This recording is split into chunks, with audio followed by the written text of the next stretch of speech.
Pinasinungalingan ng Basis Conversion and Development Authority o BCDA ang ibinabatong isu laban sa itatayong Pax Silica sa Tarlac.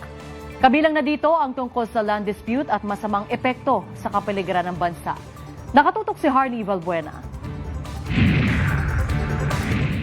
Pinawi ng gobyerno ang mga pangambang lumutang sa social media na sinasabing masamang epekto sa bansa at sa kapaligiran ng Pax Silica Project sa New Clark City sa Tarlac. Ang Pax Silica ay bahagi ng Luzon Economic Corridor Project para sa Artificial Intelligence o AI Hub, kung saan pagsasama-samahin ng high-tech industries mula sa iba't ibang bansa sa Clark Special Economic Zone, Freeport and Special Economic Zone. Ayon sa Basis Conversion and Development Authority, hindi totoo ang mga alegasyong kinamkam ng proyekto, ang lupa at tirahan ng mga katutubo sa lugar.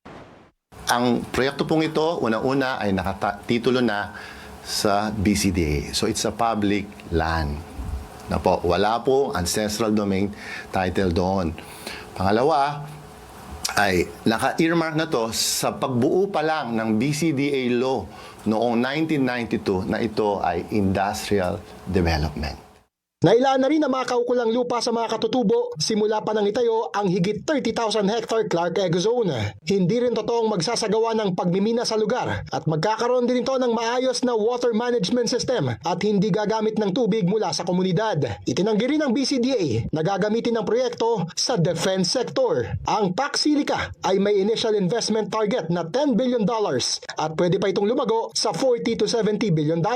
Inaasahang lilika ito ng 130 hanggang 190,000 direct jobs at 500 to 800,000 indirect jobs para sa mga Pilipino. Inaasahan din ang 200 billion pesos na halaga ng potential exports. Pinapadala natin sa abroad yung ating mga raw materials, kagaya po ng nickel, copper. Ang gusto natin ay dito na ma-process at source, at sa Pax Silica site po ay dun lalo siyang i-create into final products and then i-export natin. Dahil sa nakikitang mas malakas na exports, inaasahang magiging malaki rin ang ambag ng Pax Silica sa gross domestic product ng Pilipinas. Harley Valbuena, IBC News.